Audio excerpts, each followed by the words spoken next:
menggerakkan hati.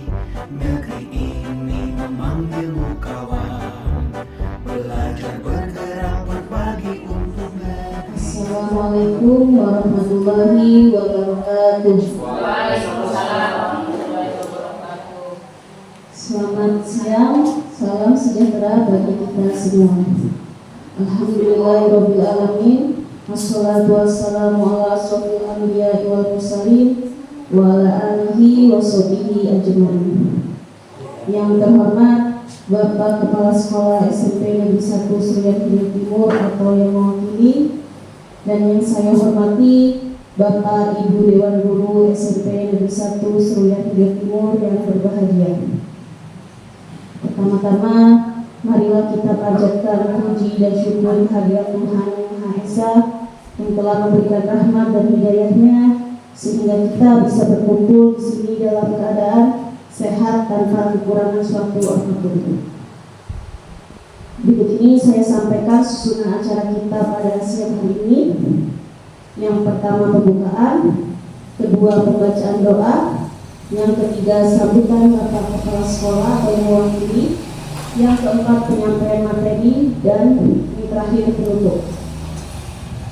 Baiklah, untuk memulai acara kita pada siang hari ini, marilah kita buka dengan membaca basmalah. Selanjutnya pembacaan doa oleh Bapak Bambang SPI. Kepada beliau disilakan.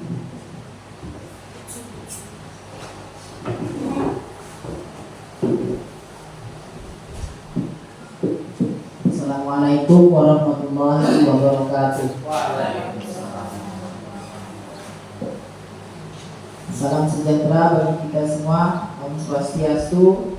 Bapak Ibu hadirin yang berbahagia, marilah kita berdoa dengan khusyuk menurut agama masing-masing, dan izinkan saya untuk memandunya sesuai dengan tuntunan agama Islam. A'udzubillahi minasyaitonirrajim. Bismillahirrahmanirrahim.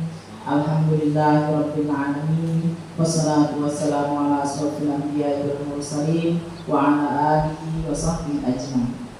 Allahumma ya Allah, ya Tuhan kami, tiada kata dan rasa yang pantas kami haturkan kepada Allah Subhanahu wa Ta'ala pada siang hari ini, selain rasa syukur kami atas segala nikmat dan hidayah yang sudah Engkau berikan kepada kami, sehingga kami bisa hadir bersama untuk mengikuti rangkaian acara pada siang hari ini. Untuk itu ya Allah, ya Rahman, ya Rahim, jadikanlah acara kami ini sebagai acara yang Engkau ridhoi, yang membawa barokah, rahmat, taufik dan hidayah buat kami semua. Ya Allah yang Maha Mengetahui, anugerahkanlah kepada kami ilmu yang bermanfaat sebagai bekal kami dalam menjalani kehidupan menuju kebahagiaan dunia dan di akhirat, serta berilah kami kekuatan untuk mampu mengamalkan dan menyebarluaskan ilmu yang telah Engkau anugerahkan kepada kami. Limpahkanlah ya Allah kepada kami yang hadir pada acara kali ini kesehatan, kekuatan, kemudahan, dan keikhlasan, serta kecerdasan dalam mengikuti rangkaian acara pada siang hari ini. Ya Allah yang Maha Pengasih, satukanlah hati kami, padukanlah langkah kami, anugerahkan pengetahuan dan segarkan pemahaman kami, agar kami dapat memetik hikmah yang terkandung di dalamnya. Jadikanlah kegiatan ini sebagai amal ibadah dan dapat terlaksana dengan baik dan sukses.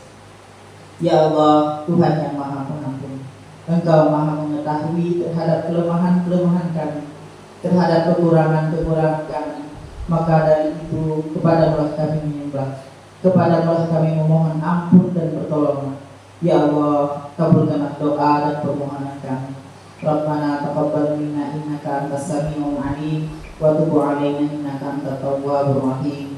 Rabbana atina fid dunya hasanah wa fil akhirati hasanah wa qina adzabannar. Wassalamualaikum warahmatullahi wabarakatuh. Waalaikumsalam.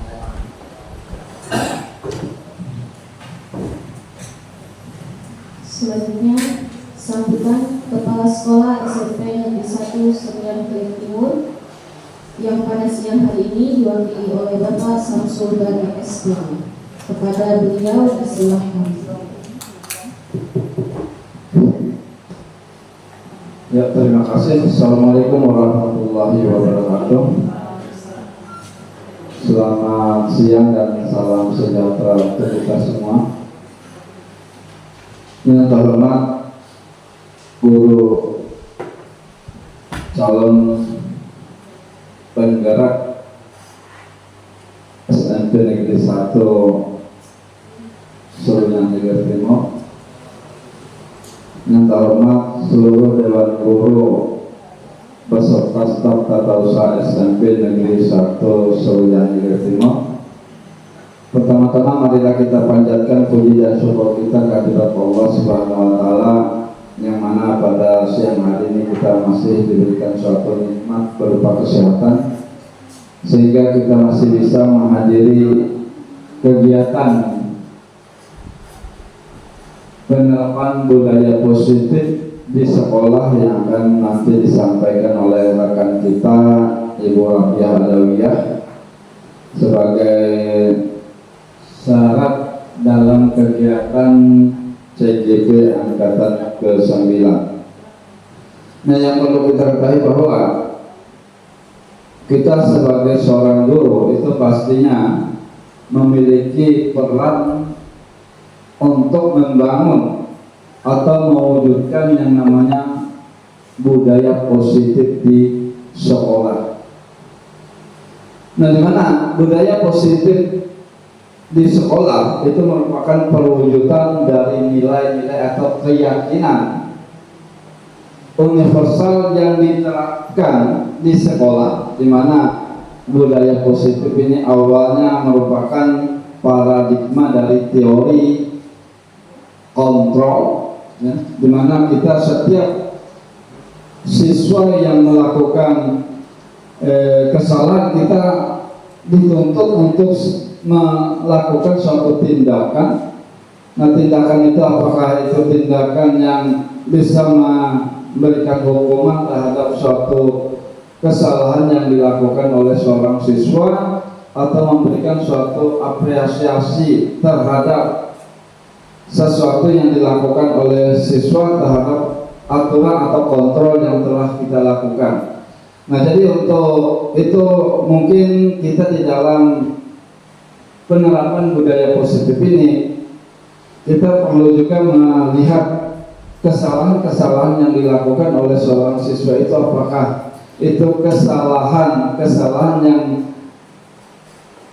tidak mempunyai suatu alasan atau memang dia melakukan sesuatu itu punya alasan. Itu yang perlu kita kontrol secara bersama-sama sehingga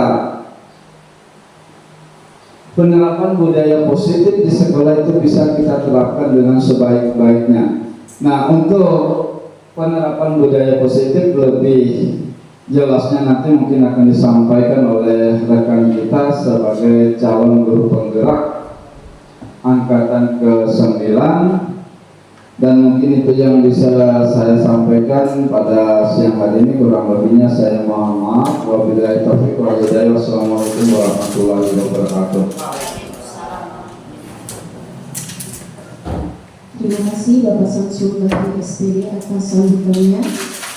Selanjutnya kita masuk kepada acara inti kita, yaitu penyampaian materi mengenai penerapan budaya positif di sekolah oleh CGP Angkatan 9 Ibu Rabiah Adawiyah SPD. Kepada beliau disilakan.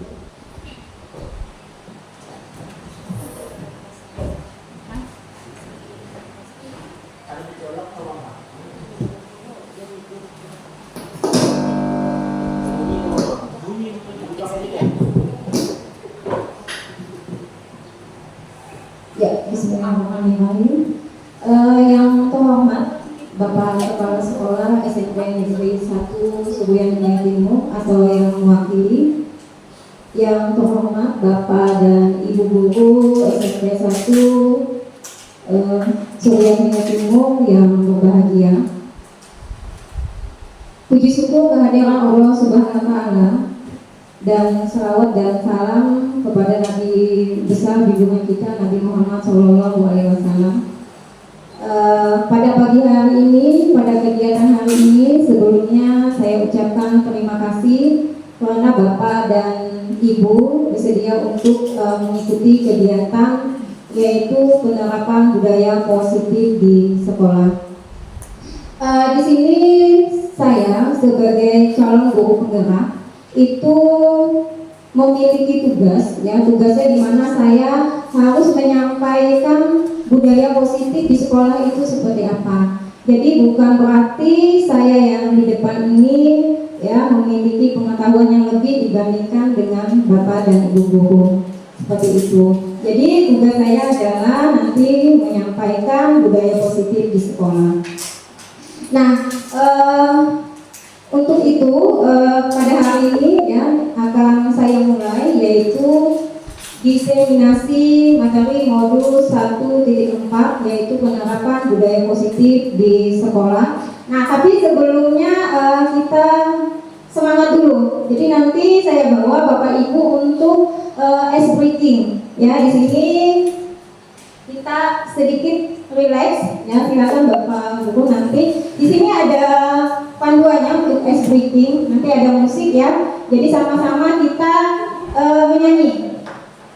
Nah, nanti saya berikan dulu untuk lagunya. Iya, pas sekali itu. Ke atas. Oke, jadi nanti semuanya seperti ini ya. Tangan ke atas sampai impian, tangan ke samping merangkul teman.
Semangat Bapak Ibu?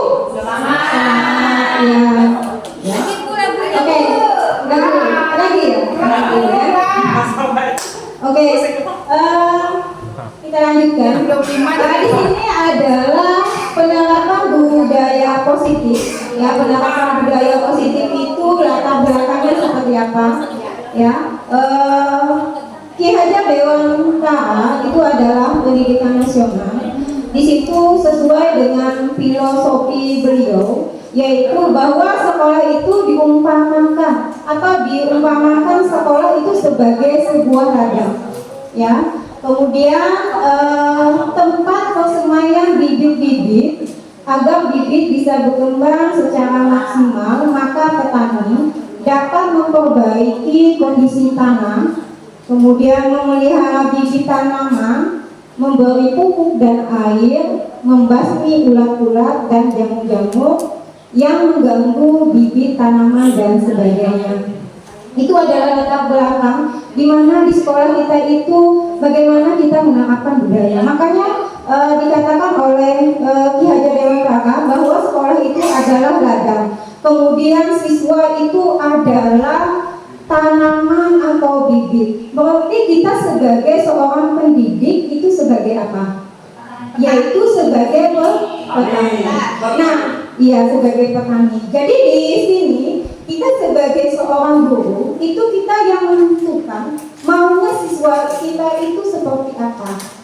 Ya, walaupun bibitnya itu unggul, tapi perlakuan kita terhadap siswa itu, ya misalnya seorang petani, dia memiliki bibit yang unggul, bibit bawang atau bibit lombok, ya, tetapi dia tidak memberikan perlakuan yang baik, misalnya pemberian pupuk, air, maka apa yang diinginkan atau diharapkan itu tidak sesuai dengan keinginannya. Jadi di sini tugas kita sebagai pendidik, ya, sebagai pengajar, yaitu bagaimana kita memberikan kepada siswa kita perlakuan yang baik seperti petani tadi, agar nanti dapat menumbuhkan bibit-bibit yang unggul atau bibit-bibit yang terbaik di anak kita. Ya, makanya itu adanya budaya positif. Jadi di sekolahan diharapkan diterapkan budaya positif seperti itu. Nah, di sini adalah tentang budaya positif tadi. Nah, ada dua pertanyaan. Apa sih budaya positif itu? Ada yang menanggapi budaya positif itu? Bapak Ibu, menurut Bapak Ibu seperti apa? Atau contoh sederhananya apa? Budaya positif yaitu apa? Sesuatu yang baik, ya, atau kegiatan yang memberikan manfaat kepada siswa tersebut. Itu adalah budaya yang baik. Kemudian, apakah di sekolahan kita sudah menerapkan budaya positif? Sudah, ya. Pasti banyak contoh-contoh kegiatan di sekolah kita yang mana menanamkan budaya positif tersebut. Ya, salah satunya kita kenal adalah 5S, yaitu senyum, salam, sapa, dan sopan dan santun. Ya, apalagi Bapak Ibu contohnya selain 5S tadi di sekolahan kita budaya positif yang kita terapkan. Berdoa sebelum belajar. Apalagi? Yaitu sholat duha, ya. Itu sholat duha, kemudian sholat berjamaah. Kemudian untuk pewujudan anak pun yang pada saat mereka disiplin dalam waktu, yaitu datang tepat waktu, itu juga budaya positif. Nah, bagaimana kita seorang guru tadi mampu memberikan atau mencontohkan kebiasaan-kebiasaan tersebut kepada anak, sehingga budaya positif itu akan muncul pada anak tersebut.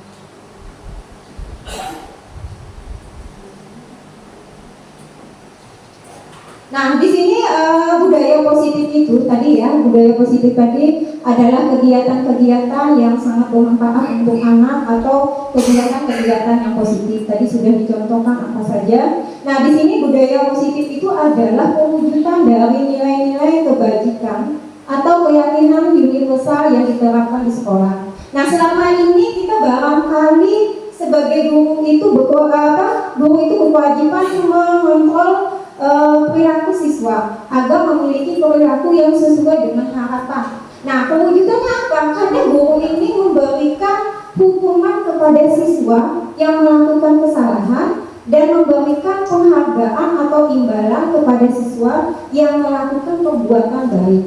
Nah, bagaimana sih sebenarnya? Apakah hukuman, apakah penghargaan itu bisa kita berikan kepada siswa? Ya, kemudian bagaimana penerapannya nanti? Apa yang harus kita lakukan kepada siswa? Nah, di sini nanti saya akan bahas 6 topik. 6 topik yang mana dia merupakan bagian-bagian dari budaya positif tersebut. Nah, 6 topik itu yang pertama adalah disiplin positif dan nilai-nilai kebajikan universal.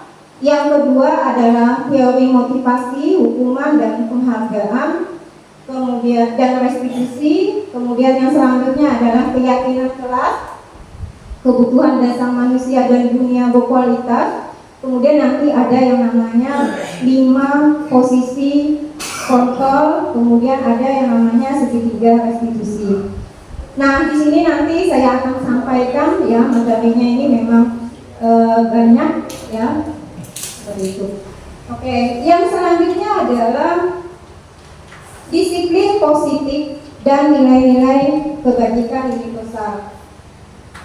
Nah, ketika kita mendengar kata disiplin, apa yang terbayang di benak Bapak dan Ibu? sesuai dengan aturan. Apalagi Bapak Ibu? Sesuai dengan aturan. Kemudian Tepat waktu. tepat waktu, ya. Kemudian apalagi Bapak Ibu? Tertib, ya benar.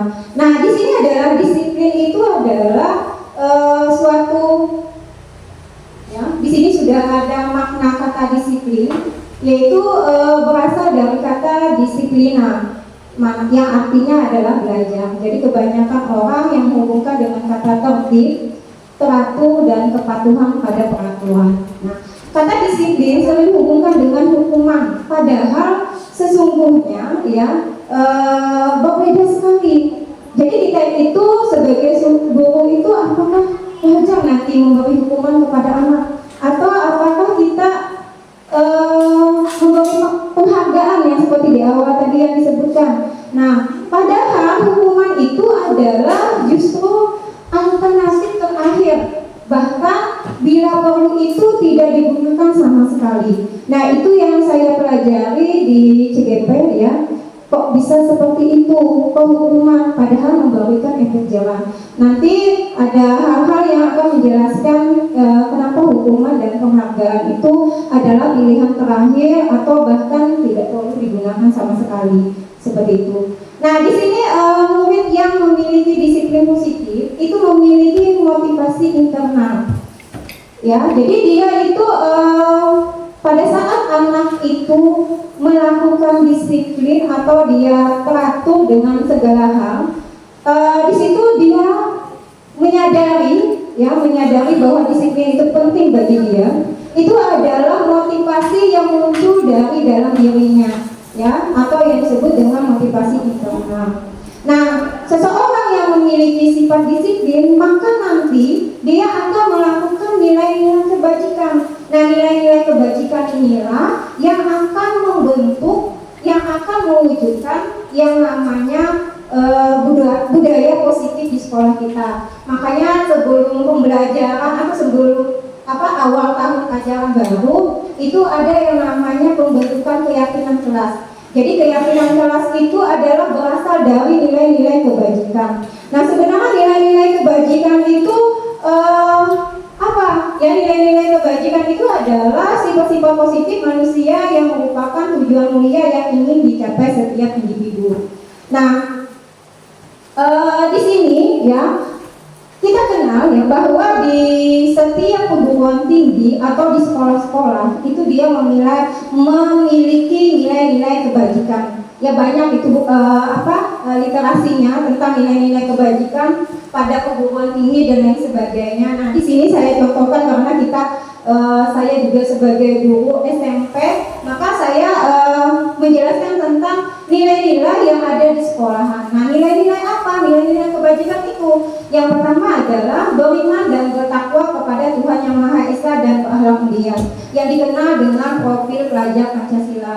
Kemudian yang kedua adalah mandiri, yang ketiga adalah bernalar kritis, keempat berkebinekaan global, kemudian gotong royong dan kreatif, yang dikenal dengan dimensi profil pelajar Pancasila. Nah, itulah yang kita harapkan agar nanti anak-anak kita itu dapat menjadi anak-anak yang memiliki profil pelajar Pancasila, di mana profil pelajar Pancasila ini adalah nilai-nilai kebajikan yang perlu diterapkan seperti itu. Nah, kemudian teori motivasi, hukuman, dan penghargaan. Oke, di sini pertanyaan kita semua, ya, kita perlu renungkan. Saya juga sebagai CGP, apakah kita masuk atau mengajar tepat waktu itu motivasi apa yang mendasari kita? Nah, nanti ini berhubungan dengan 3 motivasi perilaku manusia. Oke, saya tanya Bapak Ibu, kalau misalnya mengajar tepat waktu, kira-kira itu motivasinya apa? Menjadi teladan bagi peserta didik. Iya, ini menjadi teladan bagi peserta didik. Yang lainnya? Yang lain? Jadi teladan, jadi peserta didik. Ada yang merasa kalau misalnya melakukan itu kalau dihukum misalnya dengan kepala sekolah ada tidak ya, kepala sekolah tidak menghukum, atau misalnya kita di situ oh dia ada penghargaan seperti itu, bisa jadi ya, bisa. Ya.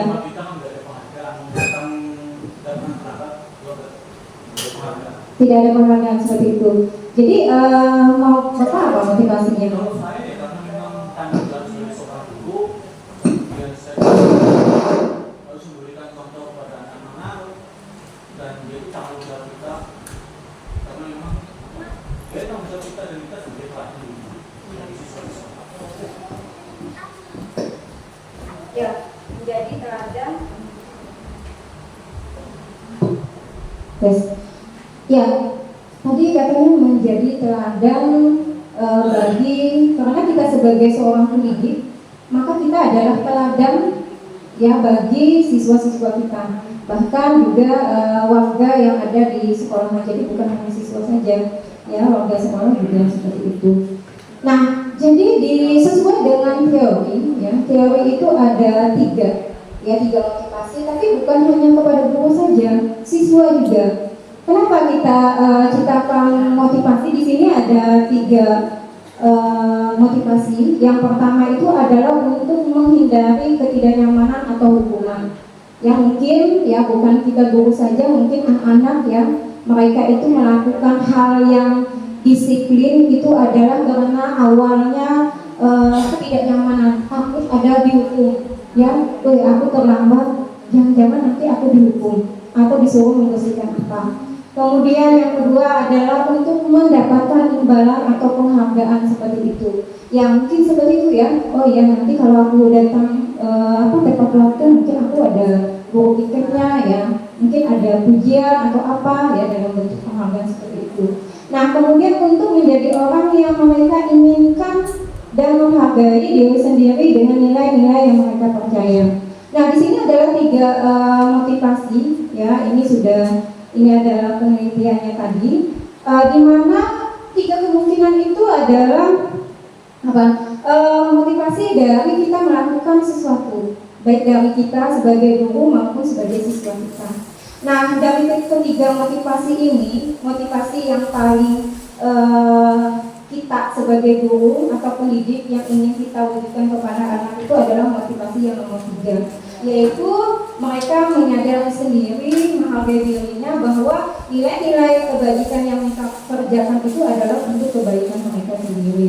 Nah, sedangkan motivasi yang pertama dan kedua itu adalah motivasi yang disebut dengan motivasi internal, motivasi eksternal. Artinya motivasi itu datangnya dari orang lain.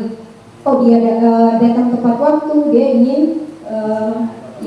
penghargaan atau ujian, kemudian takut dihukum. Nah, sedangkan motivasi yang ketiga itu adalah motivasi internal. Nah, jadi diharapkan nanti dengan budaya positif kita mampu mewujudkan motivasi yang ketiga kepada anak didik kita dan semua warga di sekolah ini seperti itu. Nah, di sini kita akan melanjutkan tentang yang namanya hukuman tadi ya. Ada yang disebut dengan 3 motivasi, kemudian hukuman, kemudian ada konsekuensi, dan terakhir adalah reflektif. Nah, di sini pertanyaan reflektif. Ya, di sini IPA kurang menguasai pelajaran matematika. Nah, di sini saya ceritakan saja pada saat pelajaran matematika, IPA itu kurang menguasai pelajaran matematika, sehingga pada saat pelajaran tersebut berlangsung, dia lebih banyak berdiam diri atau menggambar di buku pelajaran. Ya. Pada saat guru matematika Pak Seno menanyakan pertanyaan, IPA menjadi gugup dan tak sengaja menjatuhkan tasnya dari kursi, serta tiba-tiba menjadi gugup pada saat berupaya menjawab. Seluruh kelas pun tertawa melihat perilaku IPA yang bicara tergagap dan terkejut tersebut. Pak Seno pada saat itu membiarkan teman-teman IPA menertawakan IPA yang tergagap dan malu luar biasa, dan malahan minta IPA untuk maju ke depan dan berdiri di depan kelas sambil menunjukkan hidungnya karena tidak bisa menjawab pertanyaan Pak Seno. Kelas makin gaduh dan anak-anak pun tertawa melihat IPA di depan kelas memegang ujung hidungnya. Nah, di sini pertanyaannya, apakah Anda setuju dengan tindakan yang dilakukan oleh Pak Seno terhadap IPA? Ada yang menanggapi pertanyaannya ini? Ya. Jadi pada saat si IPA itu ditanya, dia itu tidak menyukai pelajaran matematika, tiba-tiba dia ditanya, kemudian dia gugup, jatuh tasnya. Nah, kemudian jatuh tasnya, tetapi dia malah disuruh Pak Seno itu maju ke depan, kemudian dengan cara menunjuk hidungnya. Nah, apakah Bapak Ibu setuju nggak dengan perilaku yang dilakukan oleh Pak Seno? Ada yang mau menanggapi?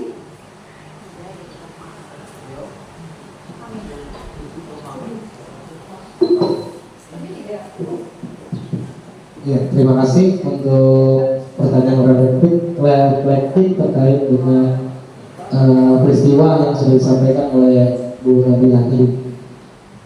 Kalau kita melihat dari situ, dari peristiwa yang ada, kalau kita kaitkan dengan apa yang sudah disampaikan oleh Bu Nabilah terkait dengan budaya positif di sekolah, ini kayaknya pada peristiwa ini masih ada seorang guru, yaitu Pak Seno, terkait dengan hal itu masih memberikan hukuman kepada anak. Nah, kalau kita lihat di sini terkait dengan hukuman tersebut, ini dampaknya terhadap anak itu nanti bisa membuat anak itu nanti merasa malu, apalagi disuruh ke depan, ya, anak membaca ya disuruh ke depan, kemudian juga disuruh untuk menunjuk hidungnya, ya. Nah, dan juga dilihat oleh semua peserta didik yang ada di dalam kelas. Nah, kalau kita bayangkan, kalau kita perhatikan dari hal tersebut, hukuman tersebut nanti mengarah kepada anak itu nanti bersifat seperti yang anak itu akan merasa malu, kemudian menjadi minder akhirnya. Nah, ini akan mengganggu motivasi dari anak itu sendiri. Kalau saya terkait dengan hal ini, menurut saya Pak Seno masih memberikan hukuman dalam peristiwa ini, sehingga nanti membuat anak itu merasa frustasi, malu maupun minder. Jadi kalau saya perhatikan dari hal ini, tindakan Pak Seno itu belum setuju yang dilakukan oleh Pak Seno. Terima kasih. Oke, terima kasih untuk Pak Fahmi. Ya, jadi tadi katanya tidak setuju dengan tindakan Pak Seno, ya, di mana dia memberikan hukuman yang mana nanti membuat IPA itu malu tadi, ya, karena karena dilihat oleh teman-temannya. Nah, di sini Bung Papa itu adalah hukuman, ya. Jadi nanti ada yang disebut dengan hukuman dan ada yang disebut dengan konsekuensi, ya. Mengapa dikatakan hukuman tadi? Yaitu tadi salah satunya adalah menyebabkan efek, ya, kepada anak itu, ya, artinya anaknya malu dan lain sebagainya. Kemudian juga dilakukannya dalam hal seketika, ya, tidak ada kesepakatan awal. Apa sih bedanya nanti antara hukuman dan konsekuensi? Nah, di sini ada hukuman. Nah, di sini konsekuensinya antara perbedaan hukuman dan konsekuensi itu adalah kalau hukuman itu biasanya dia seketika, ya, disuruh tanpa ada misalnya itu adalah kesepakatan antara guru dengan siswanya, jadi dia dihukum. Nah, kemudian ada yang disebut dengan konsekuensi. Konsekuensi ini adalah pembentukannya itu di awal, artinya ada kesepakatan antara guru dengan siswa. Makanya ada yang disebut dengan nanti keyakinan kelas itu, ya, keyakinan kelas yang mana kalau misalnya dia melakukan ini maka efeknya seperti itu. Nah, di sini ada tabel ini adalah antara hukuman dan konsekuensi. Itu bagaimana kita membedakannya, ya, apakah itu hukuman, apakah itu konsekuensi. Jadi yang menurut yang saya dapat di pendidikan CGP, kita usahakan tidak menghukum anak, tetapi kita melakukan yang namanya konsekuensi tadi, bukan hukuman. Nah, di sini misalnya mencatat 100 kali di dalam buku kalimat, saya tidak akan terlambat lagi karena terlambat ke sekolah. Itu hukuman atau konsekuensi? Bapak Ibu, hukuman ya. Kemudian lari mengelilingi lapangan bukan 2 kali terlambat hadiah Bu, hukuman. Kemudian membersihkan coretan yang dibuatnya di meja tulis, konsekuensi. Kemudian murid diminta untuk push up 15 kali karena tidak menggunakan masker, hukuman. Mengganti kertas tugas teman yang telah dicoret-coret, dijemur di lapangan basket pukul 12 siang karena mengobrol dengan teman, hukuman. Ya, jadi ya hukuman ini biasanya memberikan efek. Ya, efeknya itu mungkin jadi kalau misalnya kita itu misalnya kita memberikan hukuman langsung harus anak. Jadi akhirnya membekas sampai mereka dewasa. Tetapi kalau mereka kita memberikan yang namanya konsekuensi, itu artinya dia menyadari, oh kalau aku melakukan ini berarti aku harus seperti ini. Misalnya tadi yaitu membersihkan coretan yang dibuat di meja tulis. Jadi dia mencoret, ya dia harus tanggung jawab untuk menghapusnya. Gitu. Kemudian lagi menggantikan kertas tugas teman yang telah coret, itu juga konsekuensi. Jadi itu adalah perbedaan keduanya. Nah, kenapa ya dihukum dengan penghargaan? Padahal penghargaan itu kan bagus sekali kan kalau menurut kita dulu. Oh, kita mengasih hadiah kepada teman ya, atau mengasih murid hadiah pada saat dia mencapai nilai yang lebih bagus, kemudian teman yang lainnya tidak. Nah, itu kenapa disebut dengan dihukum oleh penghargaan. Nah, makanya sekarang itu ada yang sistemnya tidak ranking tadi. Salah satu alasannya seperti itu. Kalau kita memberi penghargaan pada salah satu orang, maka yang lainnya merasa dihukum. Seperti itu teorinya. Ya, jadi misalnya kita memberi penghargaan, oh satu anak ini kita kasih ini, tetapi yang lainnya tidak mendapatkan apa-apa. Akhirnya dia merasa dihukum karena temannya dapat penghargaan, dia seperti itu. Nah itu. Kemudian pun jangka pendek. Kenapa disebut jangka pendek? Karena dia nanti akan melakukan sesuatu karena ingin mendapatkan penghargaan, bukan yang murni dari motivasi dirinya sendiri. Nah itu makanya sekarang itu kita usahakan untuk hukuman dan penghargaan itu adalah alternatif terakhir. Jadi yang kita usahakan adalah konsekuensi itu yang kita jalankan ya seperti itu. Jadi bertahap, tidak juga kita harus seketika, tapi ada tahapan, ada proses yang perlu kita jalani. Nah kemudian di sini ada yang disebut dengan restitusi. Sudah pernah mendengar Bapak Ibu restitusi? Pernah ya, mungkin di sini kan kemarin juga pernah ya pada saat CBP sebelumnya kata 5 itu sudah ada yang namanya restitusi. Restitusi itu adalah proses menciptakan kondisi bagi murid untuk memperbaiki kesalahannya. Nah jadi nanti itu ada tahapan-tahapan restitusi yang harus kita lakukan. Bagaimana sih kita menjadi guru atau menjadi posisi kontrol bagi manajer bagi siswa? Salah satunya adalah kita menggunakan langkah-langkah restitusi ini seperti itu ya, budaya positif di sekolah kita terwujud tadi. Nah ini perbedaan antara hukuman dan disiplin. Perlu saya baca. Nah materi yang selanjutnya adalah keyakinan kelas. Masih banyak lagi Bapak Ibu ya, tetap semangat kan? Semangat Bapak Ibu. Terima kasih sekali atas waktunya. Oke.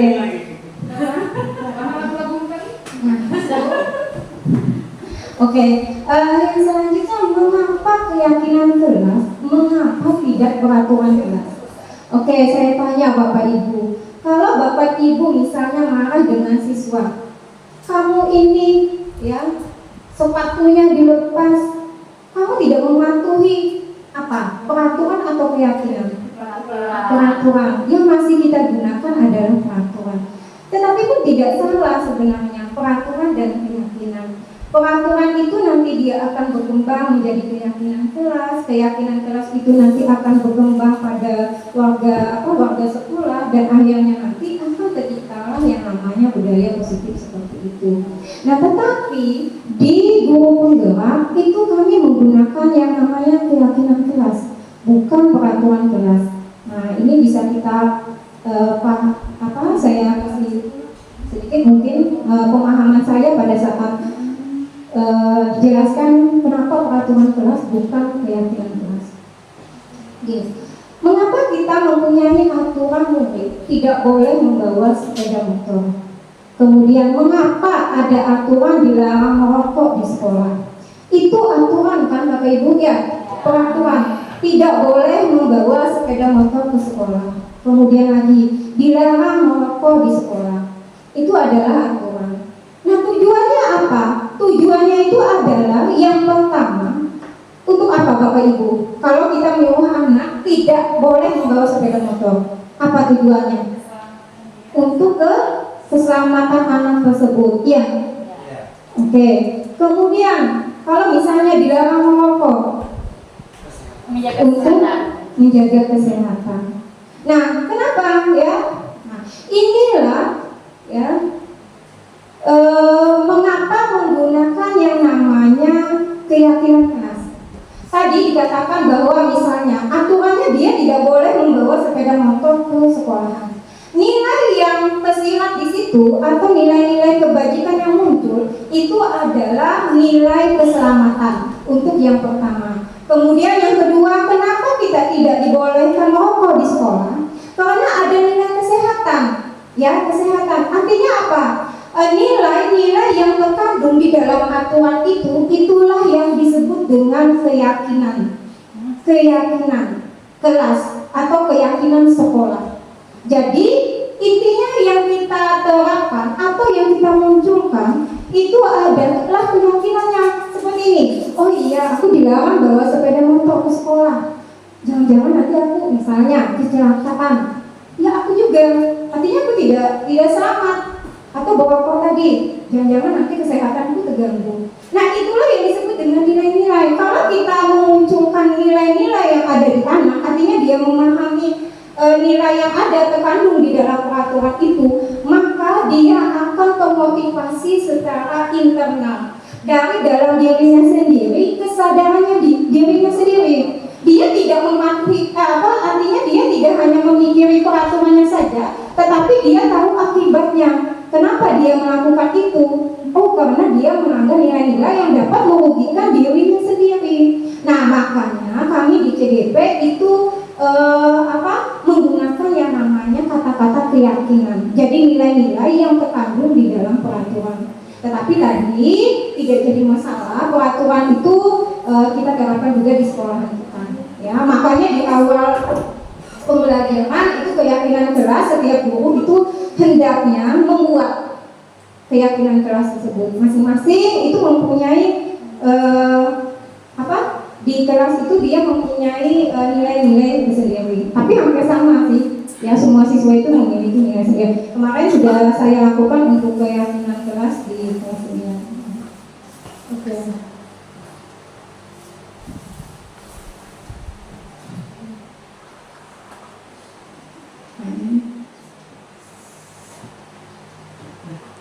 Yes. Kita lanjut lagi ya, yang materi yang keempat. Boleh diminum, makan dulu. Oh ya, boleh.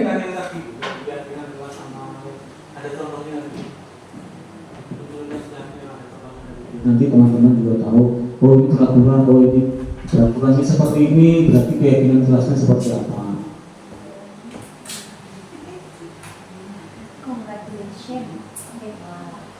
Ya, oh ini kan peraturan ya. Nah, kalau dijadikan keyakinan kelas seperti apa? Terus slide berikutnya.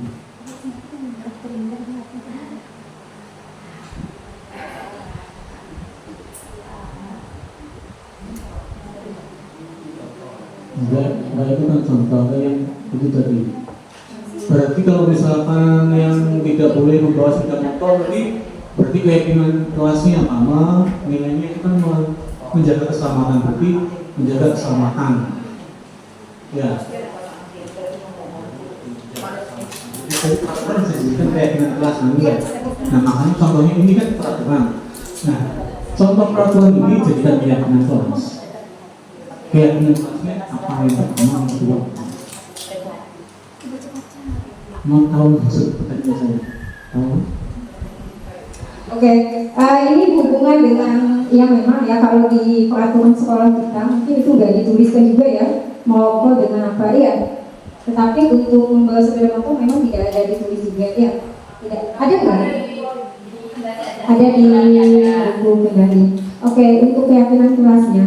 Nah, keyakinan kelasnya itu adalah nilai yang muncul di situ adalah nilai keselamatan. Jadi keyakinan kelasnya jadi itu dibuat apa? Tidak, bukan pakai tidak ya.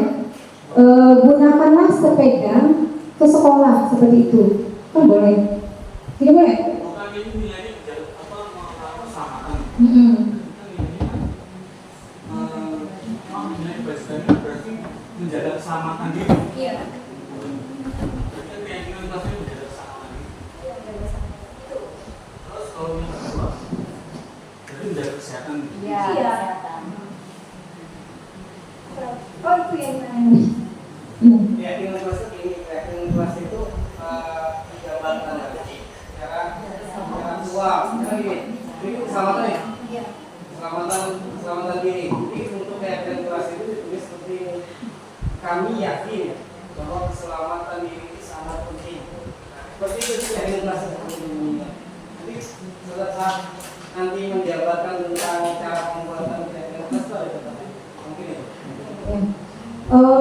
Berarti nilai-nilai yang kandung di situ artinya kita menggunakan kalimat yang positif seperti itu ya, yang menggunakan kalimat positif nilai-nilai apa yang muncul di aturan tersebut ya Pak.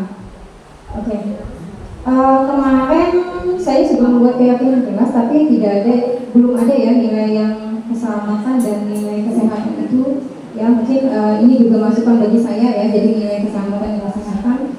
Kemarin itu keyakinan kelas itu dibuat mungkin anak-anak ya, anak-anak itu kan dalam skalanya kemudian skala mereka, jadi mereka tidak sampai ke sini.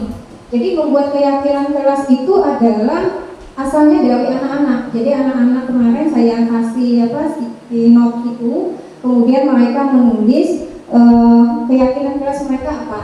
Nah dalam keyakinan kelas itu saya kumpulkan yang sama. Misalnya nilai disiplinnya apa saja, misalnya tidak boleh datang terlambat, kemudian mengerjakan tugas tepat waktu, itu dijadikan satu sehingga dijadikanlah keyakinan kelas seperti itu kemarin. Nah untuk yang ini keyakinan kelasnya tidak, di sini mungkin keperaturan sekolah mungkinlah kalau keyakinan kelas karena itu berasal dari siswa maka kalimatnya pun terbatas. Nah seperti itu, nanti insya Allah kalau misalnya bisa dipandu juga seperti yang itu ya. Ada masukan yang lain atau tanggapannya juga? Oh ya.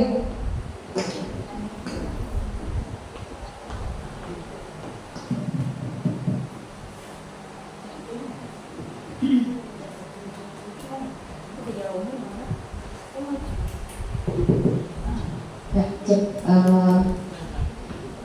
Baik, terima kasih. Saya izin menambahkan ya berkaitan dengan keyakinan kelas.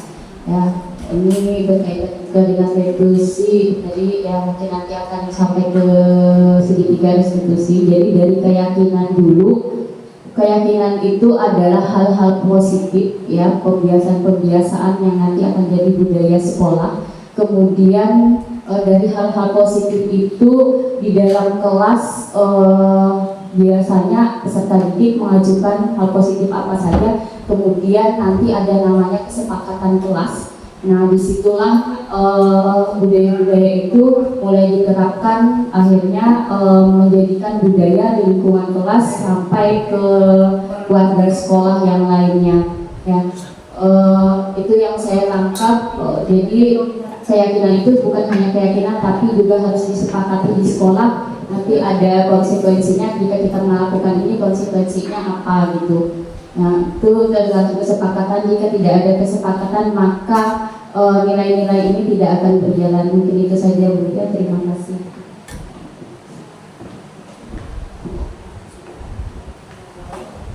Ya, berarti intinya tadi ya, keyakinan kelas itu dibentuk dari kesepakatan antara guru dengan siswa yang ada di kelas. Kenapa saya mengambil dua kalimat itu ya? Sebenarnya itu saya mengingatkan apa sih perbedaan antara peraturan kelas dengan keyakinan kelas seperti itu awalnya. Mungkin saya memberi contoh, ini adalah hal-hal yang tidak ada di kelas seperti itu, ya. Tetapi kalimat yang saya pikirkan, dua kalimat ini yang saya rasa mampu menjelaskan kenapa harus keyakinan kelas, bukan peraturan kelas itu sebenarnya. Tapi ya.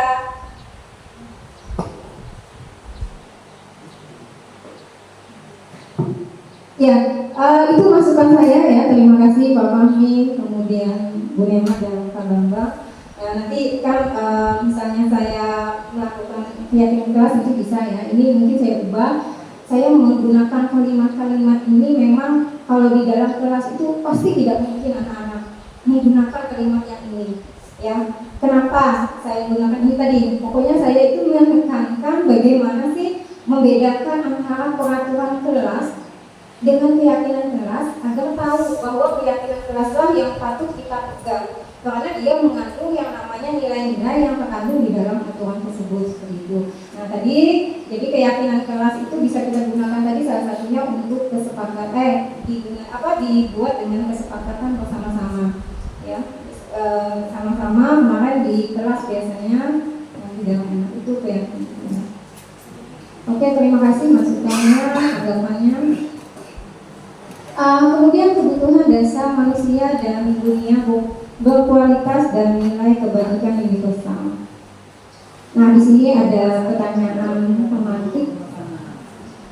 Ibu Amba, guru wali kelas 2A di SD Pelita Hati, sedang bingung menghadapi ulah salah satu murid di dalam kelasnya. Kelasnya Doni. Beberapa anak di kelas 2A telah datang padanya dan mengeluhkan Doni yang seringkali meminta bekal makan siang mereka dengan paksa. Jika Anda menghadapi situasi seperti Ibu Amba, apakah yang akan Anda lakukan? Menurut Anda, kira-kira apa alasan Doni melakukan hal tersebut?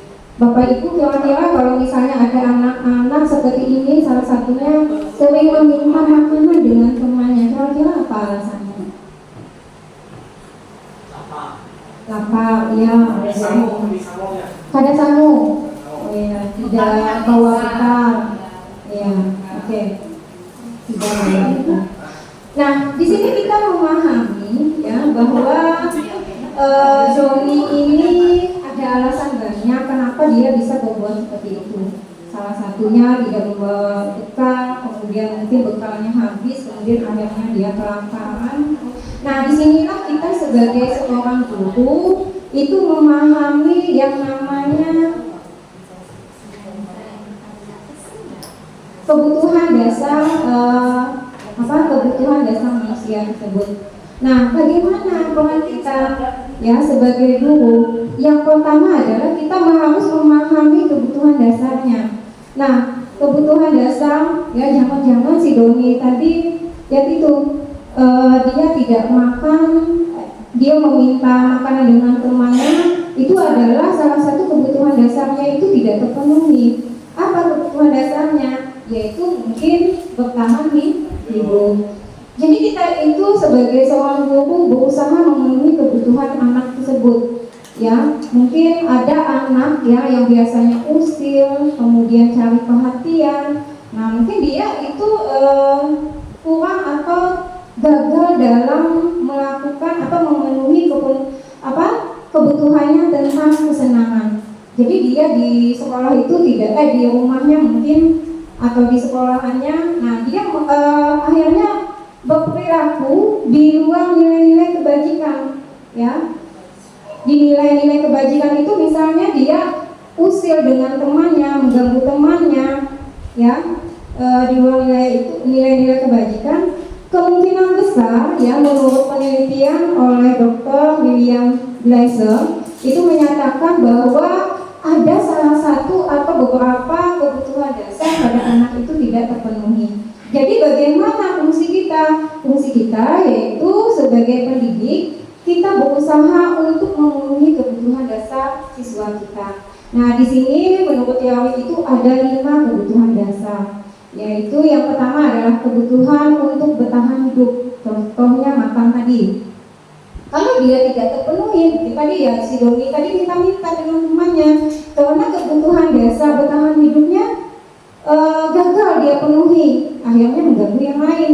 Mungkin kalau ibunya bawa bekal, kemudian bekalnya cukup, maka mungkin dia tidak akan mengganggu yang lain, seperti itu. Kemudian yang selanjutnya adalah kasih sayang dan rasa diterima juga ini, ya. Kemudian ada kesenangan, kebebasan dan penguasaan. Oke, kelima kebutuhan ini itu bukan hanya pada siswanya saja, pada kita pun sebagai pendidik. Coba Bapak Ibu, kalau misalnya Bapak Ibu kurang kasih sayang, apa yang Ibu rasakan? Maju. Yaitu maju katanya. Iya. Jadi sebenarnya bukan siswanya saja, gurunya juga tiba-tiba datang kelas marah-marah dengan siswanya. Jangan-jangan ini ada dari 5 kebutuhan itu tidak terpenuhi. Pengaruh di rumah menyatakan seperti itu kan bisa. Berarti ini mengganggu orang lain. Mama tidak dicek. Berarti tadi kan kebutuhan dasar. Iya. Itu apa? Kebutuhan dasar sebenarnya. Jadi kita bukan hanya memahami siswa kita saja, kita juga ya berusaha bagaimana 5 kebutuhan dasar itu terpenuhi. Ya, jadi jangan salah, ada guru yang juga datang-datang tiba-tiba marah ke siswanya, mungkin ada gagal dalam pemenuhan kebutuhan dasarnya. Misalnya tadi adalah kasih sayang dan rasa diterima. Ya, hidup terasa hampa kan? Oke, maka perlu dipahami saja ya. Ada pemahaman masing-masing kita terhadap teman kita, ya, terhadap siswa kita bisa memahami teman kita, ya. Siswa pun kita pasti bisa menerima. Makanya kalau anak-anak kecil atau apa mungkin dia itu salah satunya. Ya. Nah, kebutuhan yang pertama adalah survival. Survival itu adalah kebutuhan bertahan hidup. Ya, misalnya kesehatan, rumah, makanan, kemudian kebutuhan biologis, bagian dari proses evolusi. Nah, ini fokusnya ke pendidiknya ya. Oke. Nah, ya. Makanya kalau ada bapak guru yang agak menyimpang, kita bukan, makanya kita berusaha, tapi bukan berarti kita hidup. Ya. Oke, selanjutnya ya. Kasih sayang dan rasa diterima, ya. Jadi meliputi kebutuhan akan hubungan dan koneksi sosial. Jadi anak-anak di dalam kelas, ya, mereka juga harusnya ada saling menjaga berkelompok, bagaimana mereka bekerja sama dengan teman-temannya seperti itu. Nah, adanya perkelahian itu mungkin salah satunya juga mereka tidak diterima. Ya, katanya ini ada ya salah satu kasus anak itu di kelas 7 itu ceria, kemudian akhirnya di kelas 8 itu diam. Itu salah satunya mungkin dia dibully atau apa, akhirnya dia merasa tidak diterima di kelas itu. Akhirnya efeknya adalah dia menjadi pendiam seperti itu salah satunya. Kemudian penguasaan. Nah, penguasaan itu seperti apa? Misalnya di sekolah kita itu sebenarnya ada sudah ditunjuk ketua kelas, tapi ada yang biasanya ulun saja. Nah, sebenarnya itu penguasaan. Jadi anak itu juga membutuhkan penguasaan. Jadi kita sebagai seorang guru juga harus mengendalikan ini. Kemudian kebebasan, ya. Kemudian yang terakhir adalah itu 5 kebutuhan dasar. Jadi 5 kebutuhan dasar itu manisnya tidak hanya berlaku pada anak-anak saja, tetapi juga berlaku dalam orang dewasa. Jadi dalam setting sekolah adalah para tenaga pendidik dan kependidikan seperti itu ya. Jadi intinya yang pertama ya, agar anak-anak itu dia bertindak sesuai dengan nilai-nilai kebajikan. Tugas kita yang pertama adalah kita harus memahami kebutuhan dasar siswa kita atau ya. Kemudian 5 posisi kontrol. Nah, jadi posisi kontrol itu yang seperti apa? Kita sebagai seorang guru itu posisinya baiknya seperti apa? Nah, ini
selalu terlambat. Kamu deh pasti terlambat. Maaf Bu, saya Apa coba? Alasan kamu apa lagi? Kapan sih kamu tidak terlambat? Malas sekali ya kamu jadi anak. Saya Dasar pemalas. Gak kapok-kapok sih kamu. Sudah berapa kali terlambat? Sana, kamu keliling lapangan basket 2 kali. kenapa saya harus keliling lapangan basket Bu? Kenapa? Kamu melawan ibu. Berani-beraninya jawab. Sudah terlambat, masih berani jawab pula. Sekarang, keliling lapangan basket 5 kali sekalian. Biar kapok. Cepat. Pergi sana ke lapangan basket.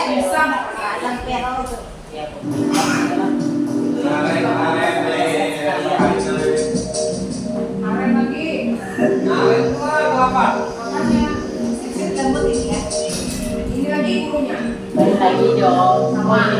Naren!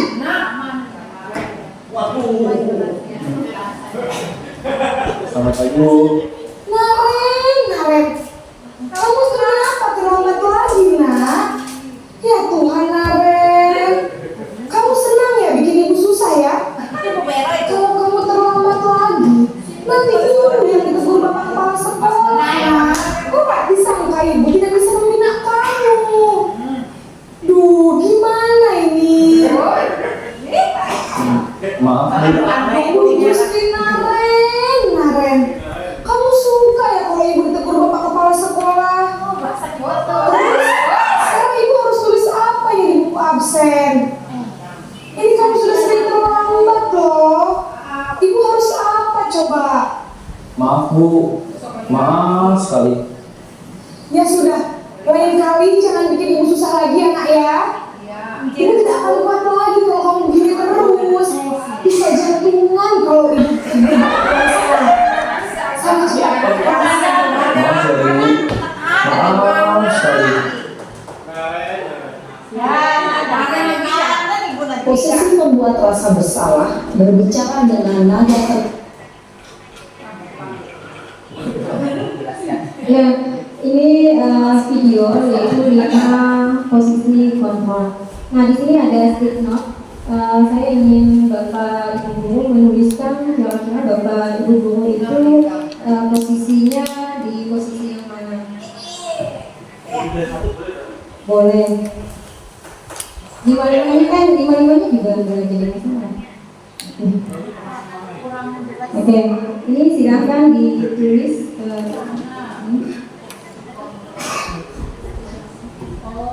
Ya, jadi silakan Bapak ya menuliskan aja,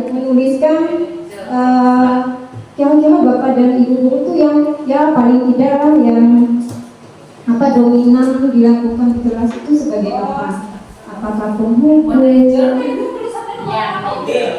kemudian pembuat merasa bersalah, kemudian pemantau, pemaham, ya.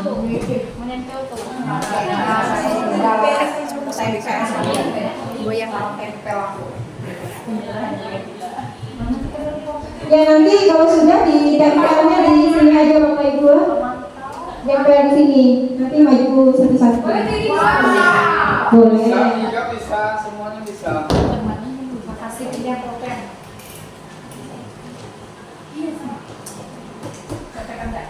Kayak apa kalau kombinasi itu? Boleh, tapi usahakan yang dominan biasanya kan. Tapi 2 lah paling tidak kan. Iya.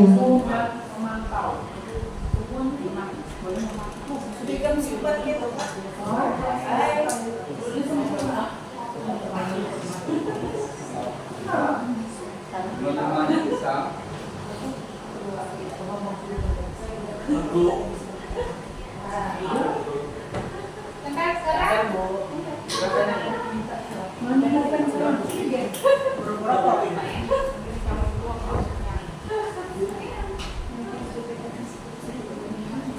Yang mana kan? Apa itu ini tulisannya? Itu 5 yang tulis.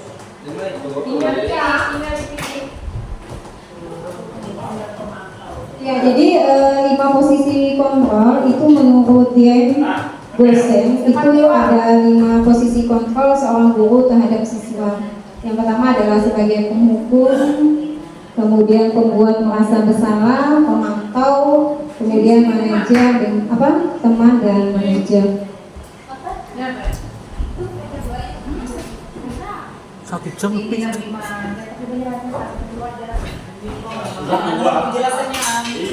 Paling dominan. Ini buahnya apa sih? Iya. Zero. 1,2 bukan? Apa itu? Ya 1,2. Dulu kan tadi waktu itu. Waduh. Minusnya. Apa itu? 1,2. Oh iya, tadi lupa menuliskan namanya nggak? Iya, lupa menuliskan nama. Tapi nanti kalau saya tanya ingat aja kalau lelah posisinya.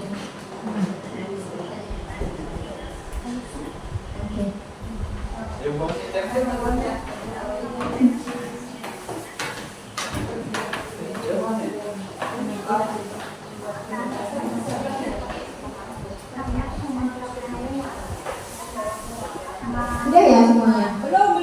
Bentar Bu. Oh iya. Sudah mau plan. Sudah kapan plan? Ini kadang mau mencelencet. Nawar. Kenapa?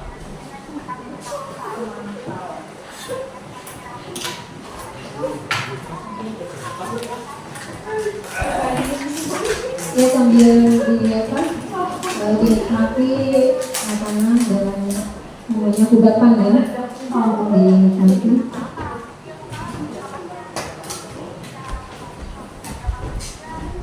Ya di sini ada 5 posisi.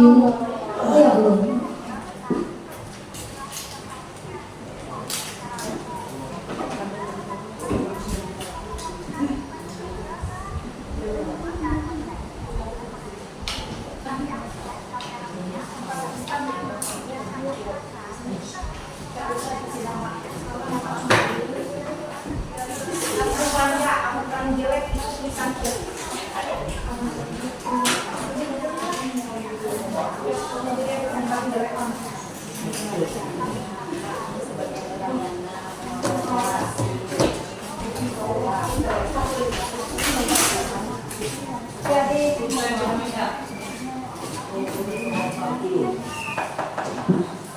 Ya, di sini sudah ada di Sinop tulisan posisi kontrol untuk Bapak dan Ibu guru. Yang pertama ini ada, saya lihat ada juga yang penghukum ya, kemudian pemantau, kemudian ada juga penghukum, teman, pemantau, dan meja, sampai 4 posisi dilakukan ya. Bisa salah satu Bapak Ibu maju ke depan untuk menjelaskan kenapa Bapak Ibu menyatakan bahwa Bapak Ibu itu adalah sebagai pemantau misalnya, atau sebagai manajer ya, atau posisi yang lainnya. Boleh maju ke depan ya. Oke.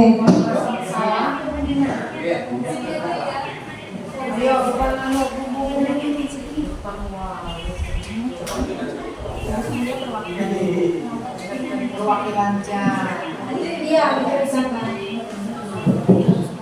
Ya. Di sini sebenarnya saya ingin bercerita aja ya, di mana saya pernah di posisi kontrol sebagai pembuat merasa bersalah. Pada waktu itu, hari itu kebetulan saya sebagai guru piket, dan kebetulan hari itu saya sendirian dan 2 rekan kerja saya itu sedang berhalangan. Kemudian teman-teman yang lain itu ada kegiatan pada persiapan lomba. Jadi beberapa kelas itu ada yang sedang mengerjakan tugas, namun ada anak 2-3 anak yang duduk di depan kelasnya, duduk dengan santainya di depan kelas, padahal bel masuk sudah berbunyi sekitar 15 menit. Mereka masih santai duduk di depan kelas. Jadi waktu itu karena saya merasa sebagai guru piket, masuklah saya ke kelas itu, saya mengucapkan tolong di sini posisi saya sebagai guru piket, yang mana ketertiban di kelas ada berada di tangan saya sebagai guru piket. Takutnya kepala sekolah akan menanyakan kenapa anak-anak berkeliaran di luar. Seperti itu Bu. Waktu itu posisi saya merasa sebagai pembuat merasa bersalah dengan mengharapkan anak-anak itu tertib di dalam kelas karena tanggung jawab saya sebagai guru piket hari itu. Itu Bu. Ya, terima kasih Bu Yeni. Di sini Bu Yeni jelaskan posisi ya, pernah merasakan bahwa Bu Yeni itu berada pada posisi pembuat merasa bersalah. Ya, mungkin bagi kita ya, kita enak aja ya mengucapkan misalnya, kamu ini kenapa sih nanti ibu dimarahi oleh kepala sekolah. Nah, seolah-olah anak itu berbuat, kemudian efeknya itu ke kita ya, jadi mereka itu merasa bersalah. Ya saya juga ya sebenarnya sering. Jadi kelima posisi ini ya kita pernah jalani ya, seperti itu. Jadi pembuat merasa bersalah. Jadi pembuat merasa bersalah ini nanti efeknya itu bukan hanya seketika ya, akhirnya itu dia muncul ya, kemudian membekas biasanya juga, tetapi tidak menimbulkan solusi tuh, tidak mencarikan solusi. Kalau kita cuma intinya pembuat merasa bersalah itu, oh iya aku salah, kenapa aku salah, aduh agak enak aku sama Bu Yeni misalnya, tapi Bu Yeni tidak menghasilkan solusi. Apa yang harus mereka lakukan lagi, sampai di situ aja. Nah sehingga mereka merasa bersalah itu tertanam di dalam jiwanya seperti itu. Nah posisi apa yang sebenarnya yang paling baik ya?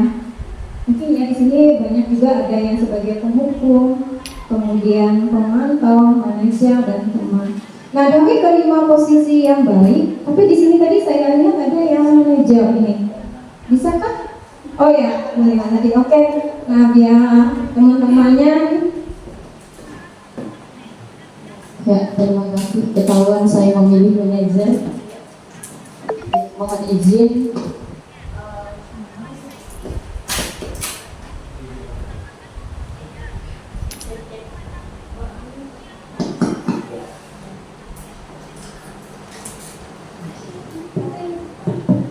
Tes. Oke. Ya.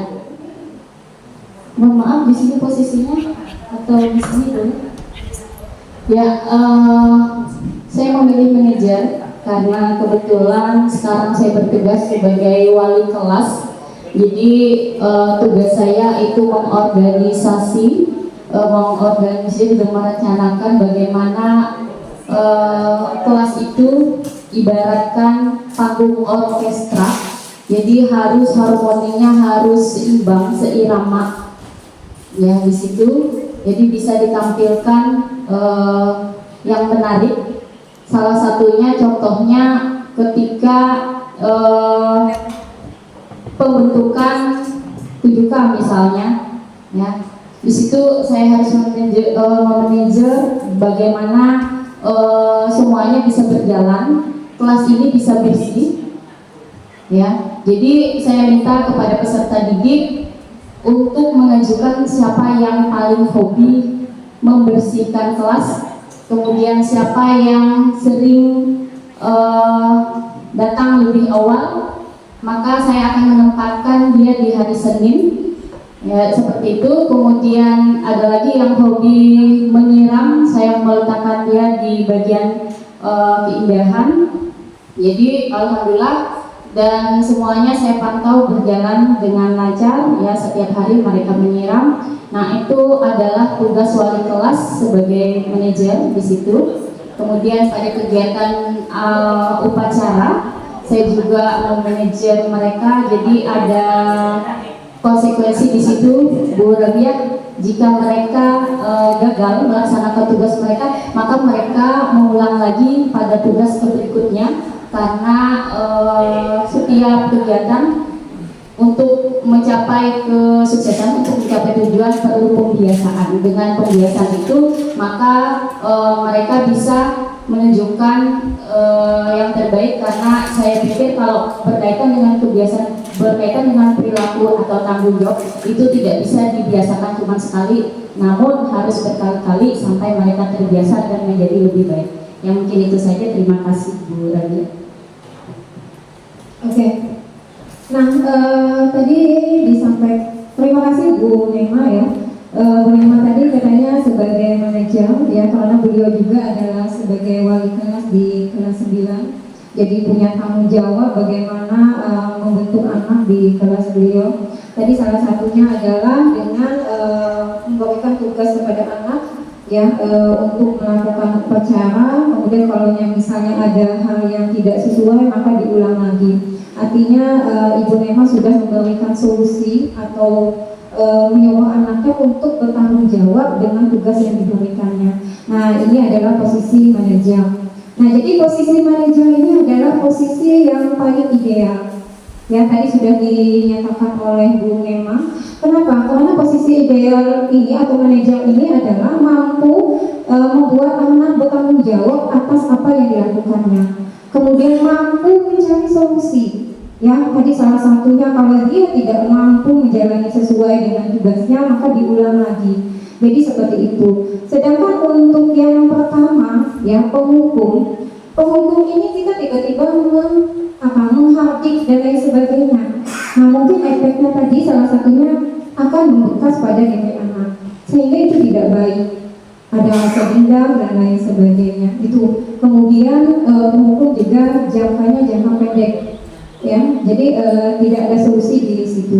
Kemudian yang selanjutnya tadi adalah membuat merasa bersalah tadi. Ya sudah dijelaskan bahwa membuat merasa bersalah, dia merasa masalah tetapi tidak menemukan solusi bagaimana menyelesaikan masalah itu.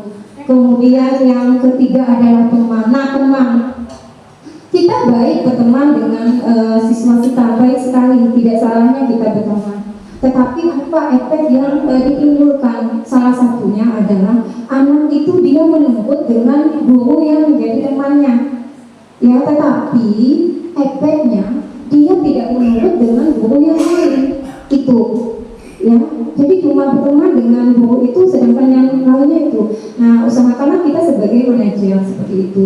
Tapi ini semuanya berproses, tidak mungkin langsung manajer saja, ada proses-prosesnya. Tapi kita usahakan. Ya, saya juga di sini juga berusaha nanti bertindak sebagai manajer.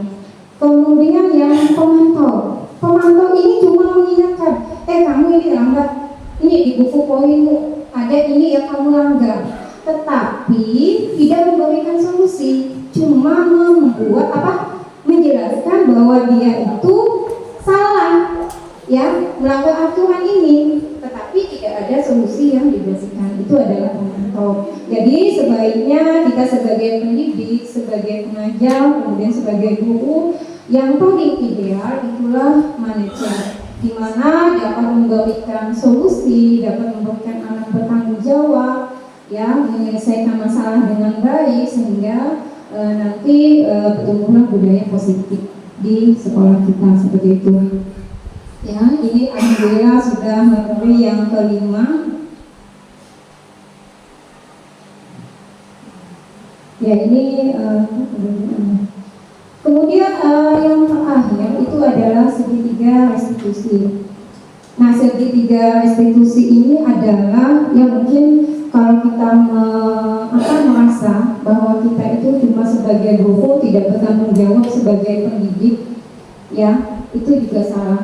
Makanya kita ada yang namanya segitiga restitusi, kita memahami. Jadi bukan hanya tugas guru BK saja, ya. Kalau sekarang itu kan ada yang setiap kasus mungkin ya itu diserahkan ke guru BK, padahal tidak. Kita pun bisa menjadi posisi manajer tadi dengan menerapkan segitiga restitusi ini.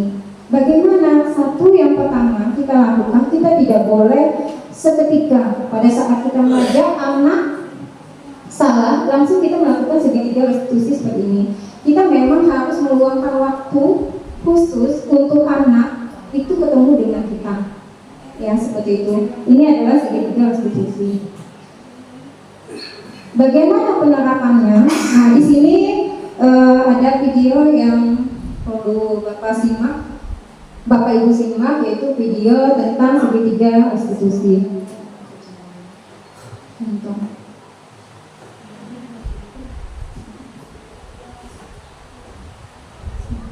Sudah lama dapat bicara.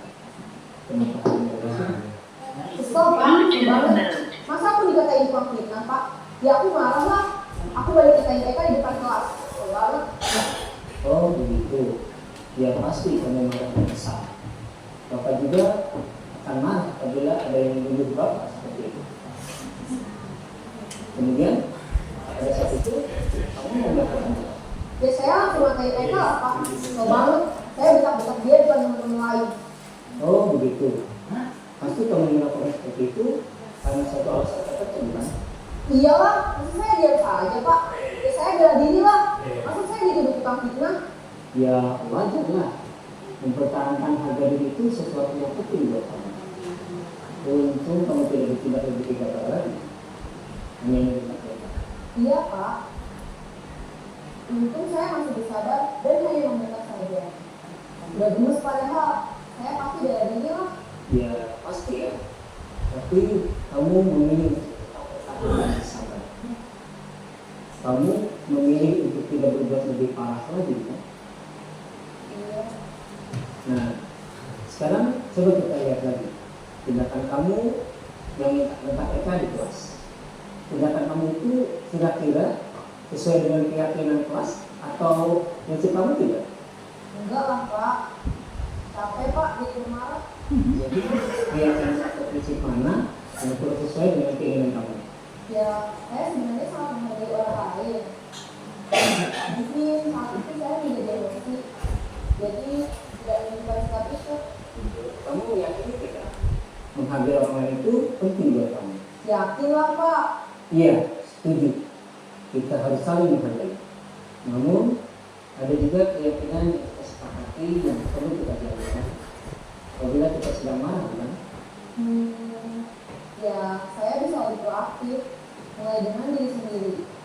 Saya bisa jadi lebih sabar, mengambil waktu juga, berpikir kalau aku salah. Kira-kira kamu bersedia memperbaiki masalah ini tidak? Bersedia Pak. Kalau kamu memperbaiki masalah ini, kamu akan menjadi orang seperti apa? Saya akan menjadi orang yang bertanggung jawab kali ya Pak. Dan senantiasa proaktif. Iya. Menurut kamu, bagaimana rasanya menjadi orang seperti itu?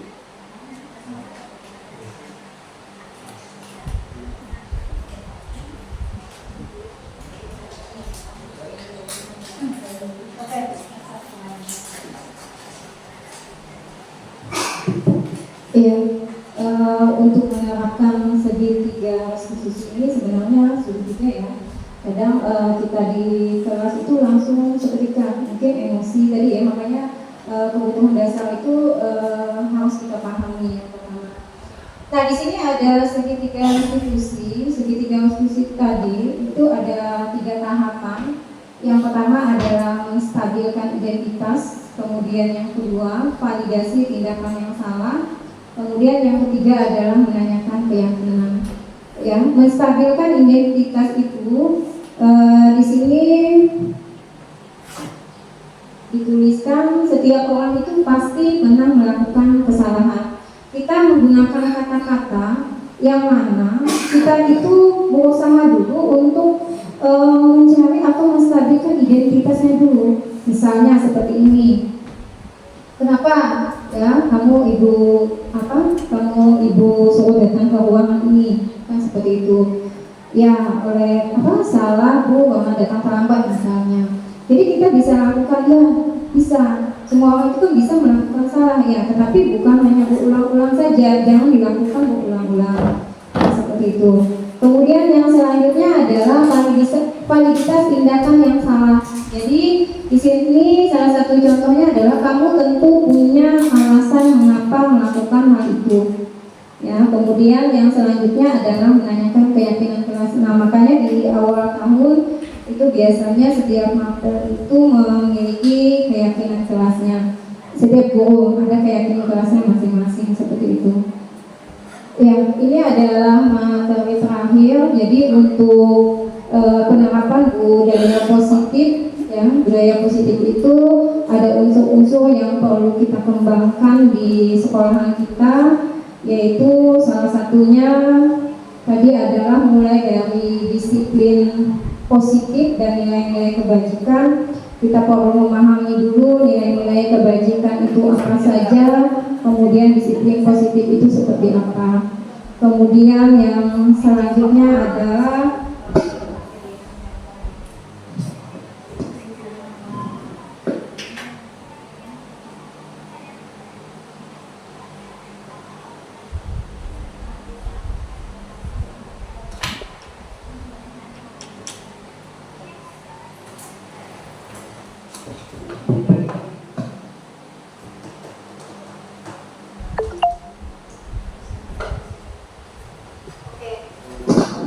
jadi pemahaman untuk menerapkan budaya positif yang ada di sekolah kita. Yang pertama tadi kita memahami disiplin positif itu apa saja, kemudian nilai-nilai kebajikan universal seperti apa. Ya mungkin kalau teorinya mudah ya, nanti mempraktekannya mungkin agak kesulitan, tetapi kita usahakan ya berproses, jadi proses untuk melakukan ini. Kemudian ada teori motivasi, bagaimana kita menjelaskan kepada anak teori motivasi itu, bukannya menjelaskan ya, tapi menerapkan ya, supaya mereka memunculkan yang namanya motivasi internal dari dalam dirinya. Kemudian hukuman dan penghargaan, ya paling tidak hukuman dan penghargaan ini adalah menjadi pilihan terakhir kita sebagai seorang guru. Jadi yang kita lakukan adalah memilih konsekuensi tadi ya. Nah itu yang lebih utama. Kemudian selanjutnya adalah keyakinan kelas. Keyakinan kelas juga ya. Jadi setiap kelas itu memiliki keyakinan kelas masing-masing. Kemudian bagaimana seorang guru memahami kebutuhan dasar manusia supaya siswa kita tidak melakukan hal-hal di luar atau nilai-nilai kebajikan. Kemudian 5 posisi kontrol. Nah usahakan nanti atau berproses kita menuju posisi manajer. Kemudian yang terakhir adalah segitiga restitusi. Ya, tetapi segitiga restitusi ini tidak harus dilakukan dengan langkah yang sesuai tadi. Boleh terbolak-balik boleh, atau langkahnya awal boleh, seperti itu. Ya, itu saja penyampaian atau pemaparan materi saya, yaitu tentang penerapan budaya positif di sekolah. Saya ucapkan terima kasih untuk Bapak dan Ibu Guru yang memberikan tanggapan, kemudian jawaban pada tampilan saya pada hari ini. Saya akhiri dengan Assalamualaikum warahmatullahi wabarakatuh.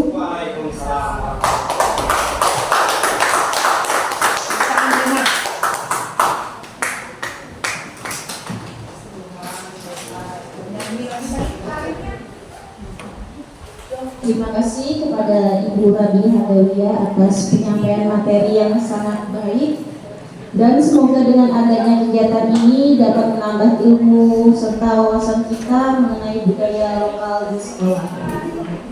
Marilah kita sama-sama menutup kegiatan ini dengan mengucap Alhamdulillah. Saya selaku MC mohon maaf apabila ada salah kata. Wabillahi taufiq wal hidayah. Wassalamualaikum warahmatullahi wabarakatuh.